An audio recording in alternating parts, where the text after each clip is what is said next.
अब आगे देखिए कि हाथ का श्रम और वाष्प शक्ति, एक टॉपिक और आता है आपकी बुक में कि हाथ के श्रम और वाष्प शक्ति यानी कि जो औद्योगिकरण है उनके बीच में क्या टकराव की स्थिति बन रही थी, उसके बारे में बात है।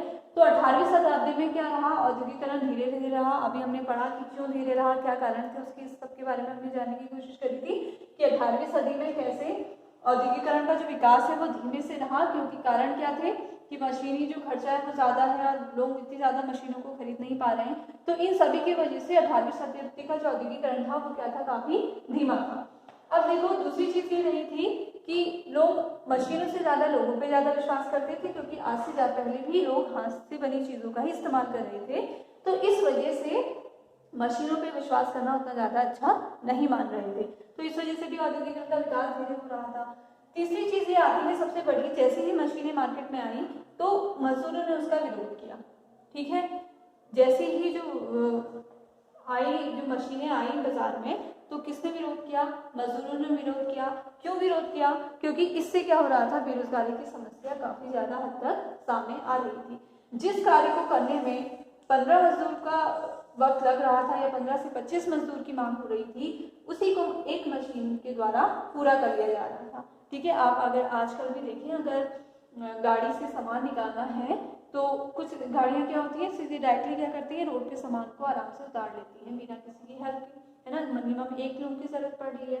जब ऐसी गाड़ियां नहीं थी, ऐसे ट्रक्स नहीं थे, तो उसी काम को करने में लगभग 25 से 30 मजदूर का काम पड़ रहा था। तो ऐसा करने से, मशीनें मार्केट में आने से बेरोजगारी की जो समस्या है वो बहुत ज्यादा बढ़ रही थी, इसीलिए मजदूर उसका विरोध कर रहे थे। यानी कि मजदूर नहीं चाहते थे कि ऐसी मशीनें आए, ऐसा औद्योगिकरण आए कि उनको क्या करना पड़े, उनको कार्य ना मिले और वो बेरोजगार हो जाए। ठीक है, बेरोजगारी की वजह से भी, जैसे मान लो काम करा रहे थे पर वेतन कम दे रहे थे, तो इस वजह से भी जो हर श्रम है उसको ज्यादा प्रेफरेंस मिल रही थी।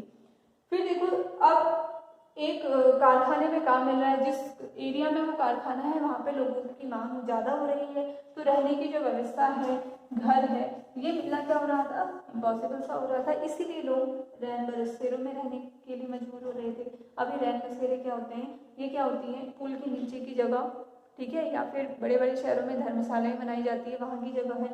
तो ऐसी जगह पे रहने में वो क्या हो रहे थे, मजबूर हो रहे थे। तो देखा जाए कि एक तरफ से तो औद्योगिकरण से विकास भी हो रहा था और दूसरा पहलू देखा जाए तो क्या हो रहा था, लोगों को ऐसे मजबूरियां जो है उनके सामने आ रही थी।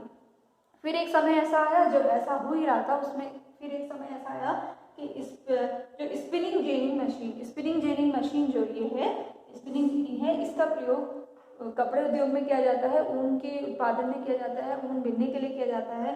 तो जितनी भी महिलाएं आज तक हाथ से निर्मित चीजों का प्रयोग कर रही थी, उन सभी ने इनका विरोध किया। ठीक है, क्वेश्चन आता भी है कि स्पिनिंग जेनिंग मशीन का विरोध क्यों हुआ, तो इसलिए हुआ क्योंकि आज तक जो महिलाएं थी वो हाथ से बने हुए कपड़े को मार्केट में बेच रही थी और अपना काम चला रही थी। तो जैसे ये मशीन आई तो इसने उन जो महिलाएं हैं उनका काम उसे छीन लिया। तो इसलिए इस मशीन का विरोध हुआ था, और जैसे ही इसमें जो मशीनें हैं वो औद्योगिकरण में लगाई गई तो इसमें उन महिलाओं ने क्या कर रही थी, इन मशीनों को तोड़ दिया था और उन्हें लगाने नहीं दिया था। तो इसीलिए मेन मुद्दा ये था कि औद्योगिकरण आ तो रहा है, जो बेरोजगारी की समस्या है वो भी समाज में आ रही है। तो इन सब कारणों से जो हाथ के श्रम और वास्तविक शक्ति के बीच का एक कॉन्फ्लिक्ट है वो दिखाया जा सकता है। ठीक है।